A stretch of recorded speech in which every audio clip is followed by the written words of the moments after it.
Sur la ligne, il y a Monsieur Pierre d'Ortiguet. Monsieur Pierre d'Ortiguet, il est philosophe français spécialiste des questions internationales. Monsieur d'Ortiguet, qui vous est, mesdames et messieurs, désormais familier. Et il était avec nous, je pense, il y a une quinzaine de jours. Monsieur d'Ortiguet, bonjour. Bonjour monsieur, bonjour à tous nos auditeurs et à monsieur l'expert. Comment allez-vous, monsieur? Je vous remercie, très bon, très bien. Merci Monsieur bien. d'Ortiguet, merci infiniment d'avoir accepté notre invitation. Monsieur d'Ortiguet, vous le savez, nous parlons de la crise financière et puis ses effets et son éventuelle extension en Afrique.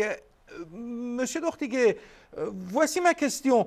Il y a des personnalités africaines, vous avez par exemple le président sénégalais, Monsieur Wade, ou d'autres économistes africains, des économistes africains qui travaillent à la Banque mondiale ou au Fonds monétaire international qui se veulent rassurants.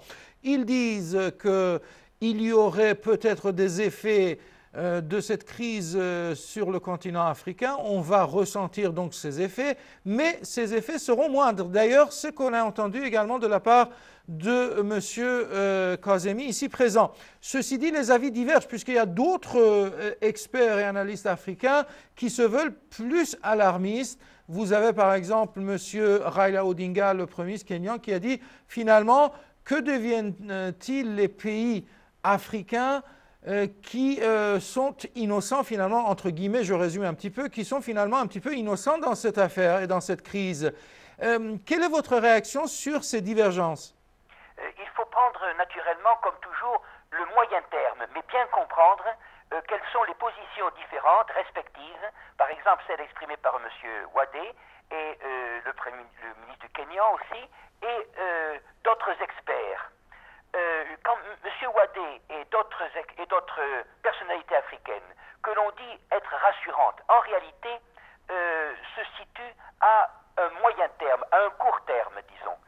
C'est l'opinion qui est exprimée par, non pas un homme qui est un homme politique, mais enfin, qui est le ministre des Finances algérien, M. Karim Djoudi, qui était à la réunion de Washington, qui a rassemblé la vingtaine de pays africains donc, pour discuter autour du FMI et de la Banque mondiale de la crise actuelle. M. Karim Djoudi a dit qu'à court terme, l'Algérie, par exemple, à cause de son organisation bancaire et autres, de ses réformes, ne serait pas touchée. Cela signifie ne serait pas immédiatement et profondément touchée. Pour M. Wadé et d'autres experts, il s'agit en réalité de la nature même du marché africain qui semblerait, disons, devoir être en deçà de la grandeur de la crise. C'est-à-dire qu'à cause de leur capacité moyenne et de leur organisation interne, disons, ne seraient pas liés au marché, au soubresaut, au tumulte du marché international. Ceci, cependant, a quand même une contrepartie. Cette contrepartie, elle peut s'exprimer toujours avec deux opinions différentes, mais deux points de vue, deux plans distincts. Par exemple, en Afrique du Sud, vous avez M. Trevor Manuel, qui est le ministre, vous savez, de M.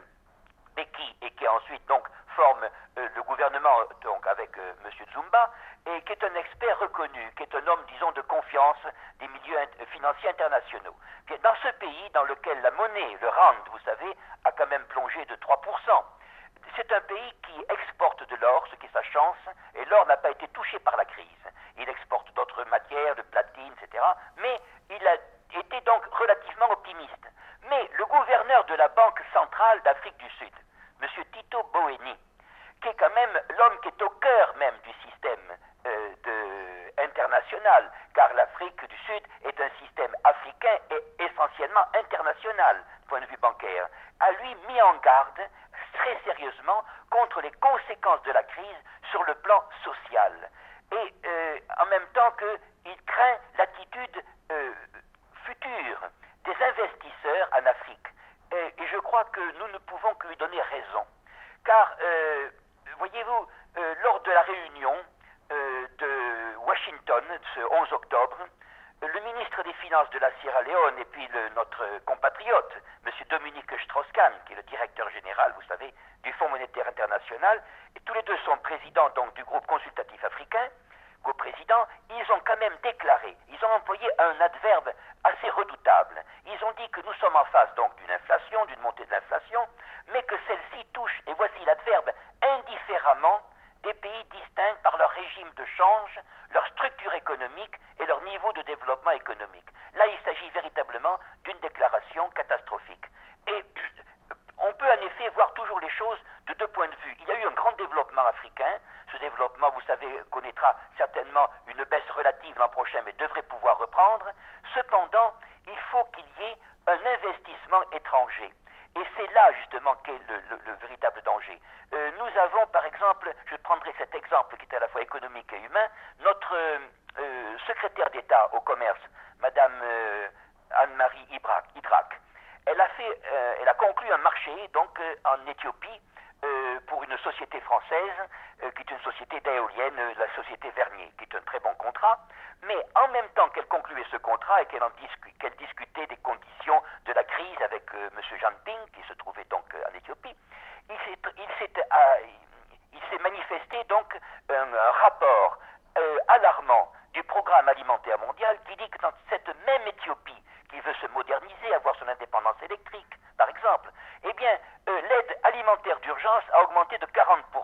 C'est-à-dire que ce programme alimentaire souffre de n'avoir reçu que le tiers des fonds dont il a besoin. Et c'est cela, justement, qui est dramatique pour l'ensemble des pays africains, car nous allons assister, bien sûr, à une suite du développement, à une suite de la croissance, mais comme le dit, ce sera mon dernier mot, mais qui est le plus important, je crois, dans cette affaire-là, nous allons peut-être être face à la situation que Madame le ministre du Développement en Allemagne, qui connaît très bien l'Afrique, a dit l'autre jour, à savoir que nous allons assister à une grande différence de situation des riches et des pauvres. Et c'est cela justement qui est très dangereux. Ce n'est pas le paysage économique qui est à craindre, c'est le paysage social. C'est-à-dire, ce qu'il faut craindre, c'est d'être aveuglé sur des critères trop univoques de développement économique. Et voilà ce que met à jour justement la crise actuelle.